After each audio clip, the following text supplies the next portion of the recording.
我嘅 expectation 即係對呢個嘅 logistic 都係點樣運輸啊，即係點樣有個船要運啲嘢入去個碼頭咁樣。但係我就唔知當中嗰啲船係點樣運作，同埋當中會用到啲咩科技。咁我經過即係呢一個嘅 program 啦，聽到教授佢講，即係關於行船同埋一啲嘅即係揸船嘅一啲嘅知識啦，知道即係原來船佢嗰個 containers， 即係我哋係可以即係好運用到一啲嘅現代嘅科技啦，即係例如呢個 AI 啦，同埋呢一個 IoT， 佢可以去用一個雷達嘅科技去偵測到周圍嘅船嘅一啲嘅實時嘅情況。我睇 supply chain 方面度係增長咗知識。其實原本我就唔係太了解究竟咩為之一個 supply chain 啦，但係經過呢個課程之後，我就明白咗其實原來喺香港入邊或者係喺世界各地入邊，全世界嘅商店啊，佢哋都係運用到 supply chain， 佢哋都係包含喺入邊嘅喎。對呢個 supply chain 嘅運作更加有興趣啦，我都覺得我會係對呢一科係有興趣。明白咗呢度，我哋可以喺呢度可以有啲乜嘢道路發展咯？類似佢哋有同我哋講話，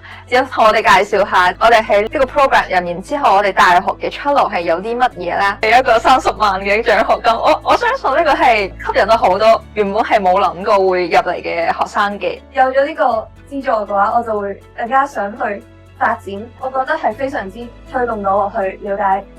呢個航運啊呢啲或者係經濟呢方面更多嘅。我去參加 GBUS 嘅呢一個嘅活動，正正係可以填寫到 SLP 嘅呢個經驗咯。話俾我哋知啦，其實我哋 SLP 而家